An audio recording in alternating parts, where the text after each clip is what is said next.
নমস্কার দাদা, আপনার নাম কি? নগরবাসী দাস। নগরবাসী দাস। আচ্ছা, বললাম এটা কি লঙ্কা চাষ করছেন? আর কে ফ্যালকন। হ্যাঁ, আর কে সিডের ফ্যালকন। তো লঙ্কাটা হচ্ছে কেমন মনে হচ্ছে? লঙ্কা তো এমনি গতবার ভালো হয়েছে, এবার পাতা ঝরতেছে গাছে। শুধু পাতা ঝরতেছে, ফল ঝরতেছে, এটাই প্রবলেম। তো এটার জন্য তো স্প্রে দিতে হবে, সেটা ঠিক আছে। এমনি তাছাড়া হচ্ছে এমনি লঙ্কা আপনার পছন্দ? এমনি লঙ্কা পছন্দ, লঙ্কা পছন্দ। তো এই গ্রামে তো এর আগের বছরও চাষ হয়েছে, এই বছরও চাষ হচ্ছে। আগামীতে তো বাড়বে এই লঙ্কার চাষটা, না? বাড়বে, হ্যাঁ।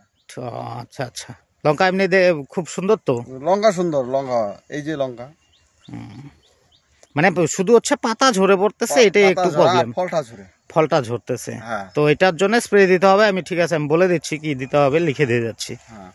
ठीक है दादा। ये बारिशों के चलते थोड़ी वो आई है, बारिशों के चलते बारिश से नए पत्ते आ रहे हैं ना, आप देख रहे हो ना, नए पत्ते आ रहे हैं ना, ये आते फिर फ्लावरिंग शुरू हो जाती है अच्छी। ये पत्ते आ रहे हैं कंटिन्यूस, बहुत दिन बारिश रही ना, उसके चलते ये पत्ते पुराने झड़ गए। ठीक है, और ये मिर्ची तो अच्छी है ना, मिर्ची देखो कितनी अच्छी है। कितना दिन हुआ इसको? ফল সুন্দর, ফল খুব সুন্দর আছে। हाँ, कितने दिन हुए? কতদিন হয়েছে টোটাল লাগানোর থেকে?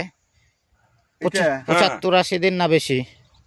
এটা মোটামুটি 70-80 दिन। 70-80 दिन, 70-80 मतलब अब 5-7 दिन में आपके फ्रूटिंग आप ग्रीन तोड़ते हैं ना? हाँ हाँ, ग्रीन ही ग्रीन तोड़ते हैं ना, अब टूटना शुरू हो जाता है 5-7 दिन में। ये बारिश ज्यादा रहा, इसके चलते थोड़ा वो हुआ, नहीं तो अभी अच्छा हो जाता। अच्छा, ये फोटो निकालो जैसे। ठीक है सर।